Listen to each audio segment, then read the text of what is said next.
नमस्कार, आप देख रहे हैं SPN 9 न्यूज और मैं हूं आपके साथ मनीष कुमार सैनी। हरियाणा की राजनीति में भारतीय जनता पार्टी की सरकार का गठन होने के बाद जिस तरह से अनिल विज लगातार नायब सिंह सैनी और भारतीय जनता पार्टी के खिलाफ बगावत करते हुए नजर आए, तो उस दौरान कहीं ना कहीं भारतीय जनता पार्टी की मुश्किलें बढ़ती हुई नजर आ रही थी। अनिल विज जो कि मनोहर लाल खट्टर की सरकार में एक बड़े पद पर आसीन थे, या यूं कहें कि उन्हें गृह मंत्रालय और वित्त मंत्रालय और स्वास्थ्य मंत्रालय जैसी बड़ी जिम्मेदारियां सौंपी गई थी। वही अनिल विज को नायब सिंह सैनी की सरकार के गठन होने के बाद महज परिवहन और बिजली विभाग सौंप दिया जाता है। एक ऐसे विभाग की जिम्मेदारी उनको सौंप दी जाती है, ये यूं कहें कि दो ऐसे विभाग की जिम्मेदारी उनको सौंप दी जाती है जो कि ज्यादा मायने नहीं रखता है और ज्यादा बड़ा विभाग भी नहीं है। और ऐसे में छोटे विभागों को अनिल विज को दिया जाना कहीं ना कहीं हरियाणा की राजनीति में नायब सिंह सैनी और भारतीय जनता पार्टी दोनों की सरकार को कहीं ना कहीं नुकसान पहुंचाता हुआ नजर आ रहा है। और ऐसे में अब देखा जाए तो एक नए मामले ने यहां पर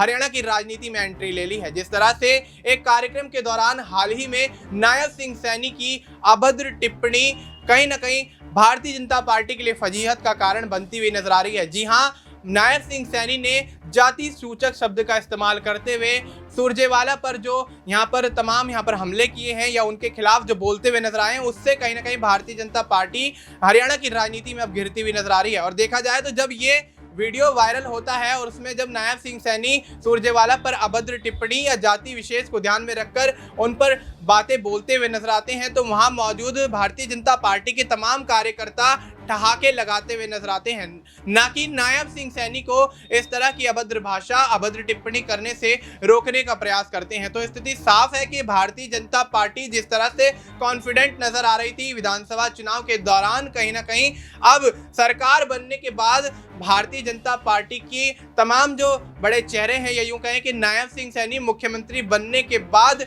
अपने पद की गरिमा को कहीं ना कहीं भूलते हुए नजर आ रहे हैं। और इस तरह की अभद्र टिप्पणी करना एक मुख्यमंत्री को शोभा नहीं देता है। लेकिन देखा जाए तो नायब सिंह सैनी जिस तरह से अभद्र टिप्पणी का इस्तेमाल करते हुए नजर आ रहे हैं, नायब सिंह सैनी ने जिस तरह से यहाँ सुरजेवाला पर जाति सूचक शब्द का इस्तेमाल करते हुए उन्हें घेरा है, उसके बाद से कांग्रेस के तमाम बड़े चेहरे अब इस मामले को लेकर भारतीय जनता पार्टी के साथ साथ नायब सिंह सैनी पर जोरदार हमला बोलते हुए नजर आ रहे हैं। यहाँ तक कि सुरजेवाला ने भी इस मामले को लेकर नायब सिंह सैनी पर पलटवार किए और उसके बाद उनसे 3 अहम सवाल पूछते हुए नजर आए। और ऐसे में एक जाति विशेष को ध्यान में रखकर नायब सिंह सैनी की इस तरह की टिप्पणी करना कहीं ना कहीं भारतीय जनता पार्टी के लिए सूबे के अंदर फजीहत का कारण बनता हुआ नजर आ रहा है। और ऐसे में कांग्रेस इस मामले में पूरी तरह से बढ़ चढ़कर आगे बढ़ते हुए मुखर होते हुए कहीं ना कहीं नायब सिंह सैनी और भारतीय जनता पार्टी पर कड़ा एक्शन लेने के लिए पूरी तैयारियां करती हुई नजर आ रही है। देखा जाए तो कुमारी सैलजा जो कि भारतीय जनता पार्टी के खिलाफ पूरी तरह से मोर्चा खोलती हुई नजर आ रही है। नायब सिंह सैनी का अभद्र टिप्पणी करना कहीं ना कहीं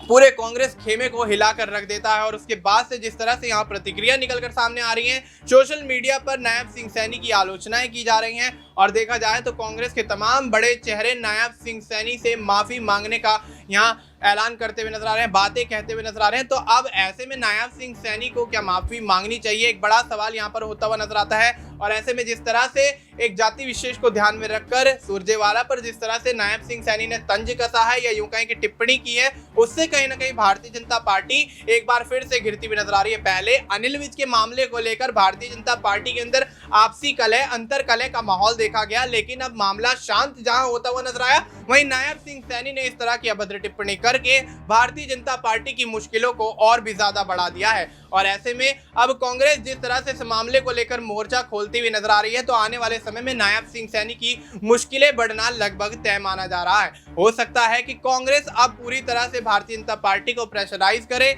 इस मामले को लेकर उनके खिलाफ कोई बड़ा एक्शन लेती हुई नजर आए। और ऐसे में नायब सिंह सैनी को हो सकता है इस मामले के बाद कहीं ना कहीं अपने मुख्यमंत्री पद से इस्तीफा भी देना पड़ जाए, क्योंकि देखा जाए तो भारतीय जनता पार्टी लोकसभा चुनाव के बाद से ही हरियाणा में जब विधानसभा चुनाव की कवायद शुरू होती है, उसके बाद से अपनी जीत को लेकर कॉन्फिडेंट नजर आती है। और ऐसे में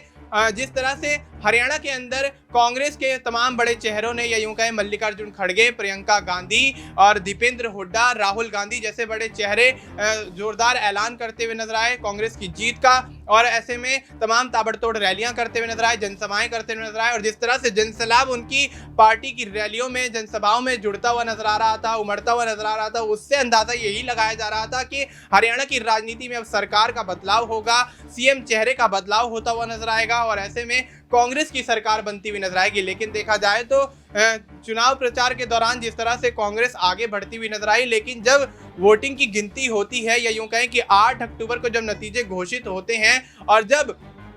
बैलेट पेपर की गिनती होती है तो उसमें कांग्रेस आगे निकलती हुई नजर आती है, लेकिन भारतीय जनता पार्टी कहीं ना कहीं पीछे होती हुई नजर आती है और ऐसे में अंत तक यही लग रहा था कि भारतीय जनता पार्टी शायद सरकार बनाने में वाकई नाकामयाब होती हुई नजर आए और कांग्रेस जिस तरह से दावे करती हुई नजर आ रही थी वो अपने दावों में कहीं ना कहीं सफल होती हुई नजर आए। लेकिन जब वोटिंग मशीन यहाँ पर खुलती है, ईवीएम खुलती है, ईवीएम खुलने के बाद पूरा खेल पलटता हुआ नजर आता है और भारतीय जनता पार्टी एक बार फिर से हरियाणा की राजनीति में जीत का परचम लहराती हुई नजर आती है, सरकार बनाती हुई नजर आती है। लेकिन उसके बाद सरकार का गठन तो हो जाता है, लेकिन मुख्यमंत्री चेहरे को लेकर कहीं ना कहीं पेच फिर भी फंसता हुआ नजर आता है। राव इंद्रजीत सिंह सीएम चेहरे के तौर पर अपने आप को देखते हैं, अनिल विज सीएम चेहरे के तौर पर अपने आप को देखते हैं, नायब सिंह सैनी पर भारतीय जनता पार्टी पूरी तरह से आश्वस्त होकर फैसला ले चुकी थी कि अगर सरकार बनती है तो नायब सिंह सैनी को ही मुख्यमंत्री बनाया जाएगा। लेकिन नायब सिंह सैनी ने मुख्यमंत्री बनने के बाद जब पदों का यहाँ विभागों का बंटवारा किया, उसके बाद अनिल विज को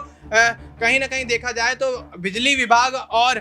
देखा जाए तो जिस तरह से यहाँ पर अन्य विभाग सौंपे, परिवहन विभाग सौंपा, उसके बाद अनिल विज पूरी तरह से बगावत यहाँ पर दिखाते हुए नजर आए। लेकिन अनिल विज की बगावत से कहीं ना कहीं हरियाणा के अंदर भारतीय जनता पार्टी टूटती बिखरती नजर आई। लेकिन अब उस मामले ने जब यहाँ पर थोड़ी शांति होती हुई नजर आती है या उस मामले को संभालते हुए यहाँ पर सरकार नजर आती है, भारतीय जनता पार्टी नजर आती है, लेकिन नायब सिंह सैनी एक नए मामले को यहाँ जन्म दे देते हैं और उसके बाद जिस तरह से कार्यक्रम के दौरान अभद्र टिप्पणी करते हुए नजर आते हैं सुरजेवाला पर और सुरजेवाला पर जिस तरह से यहाँ पर तमाम बातें बोलते हुए नजर आते हैं, उसके बाद भारतीय जनता पार्टी के तमाम कार्यकर्ता उस सभा के अंदर ठहाके लगाते हुए नजर आते हैं और ये वीडियो सोशल मीडिया पर काफी वायरल किया जा रहा है। और इस मामले को लेकर जिस तरह से यहाँ पर रणदीप सिंह सुरजेवाला नायब सिंह सैनी के खिलाफ मोर्चा खोलते हुए नजर आते हैं, भारतीय जनता पार्टी के खिलाफ कांग्रेस के तमाम बड़े चेहरे मोर्चा खोलते हुए नजर आते हैं और नायब सिंह सैनी से इस मामले को लेकर माफी मांगने की बात भी कहते हुए नजर आते हैं। लेकिन भारतीय जनता पार्टी की तरफ से नायब सिंह सैनी पर कोई भी बड़ा फैसला नहीं लिया गया और इस मामले पर कोई भी उचित कार्रवाई नहीं होती हुई देखी जा रही है। लेकिन देखा जाए तो नायब सिंह सैनी का इस तरह से एक मुख्यमंत्री पद पर बैठने के बाद या यूं कहें कि मुख्यमंत्री बनने के बाद जिस तरह से टिप्पणी की गई है उसमें कहीं ना कहीं अब नायब सिंह सैनी को इस मामले को लेकर माफी मांगनी चाहिए और अगर वो माफी नहीं मांगते हैं तो उनकी पद की गरिमा को ठेस पहुंचती हुई नजर आएगी। और देखा जाए तो जिस तरह से भारतीय जनता पार्टी अब घिरती हुई नजर आ रही है तो कहीं ना कहीं इसका प्रभाव और राज्यों में होने वाले तमाम विधानसभा चुनाव, विधानसभा के उपचुनाव पर भी पड़ता हुआ नजर आएगा। देखा जाए तो झारखंड में 81 विधानसभा सीटों पर चुनाव है और महाराष्ट्र के अंदर 288 विधानसभा सीटों पर चुनाव होना है और देखा जाए तो तमाम राज्यों में विधानसभा के उपचुनाव होने हैं और इस मामले को लेकर कहीं ना कहीं अब भारतीय जनता पार्टी तमाम राज्यों में भी इसका खामियाजा भुगतती हुई नजर आ सकती है। नायब सिंह सैनी का एक टिप्पणी कर देना भारतीय जनता पार्टी के लिए इतना नुकसानदेह हो जाएगा, ये भारतीय जनता पार्टी ने या यूं कहें कि नायब सिंह सैनी ने खुद भी नहीं सोचा होगा। लेकिन जिस तरह से अभद्र टिप्पणी यहाँ पर नायब सिंह सैनी करते हुए नजर आ रहे हैं, जाति सूचक शब्दों का इस्तेमाल करते हुए नजर आ रहे हैं, जाति विशेष पर सीधे तौर पर हमला बोलते हुए नजर आ रहे हैं, उससे कहीं ना कहीं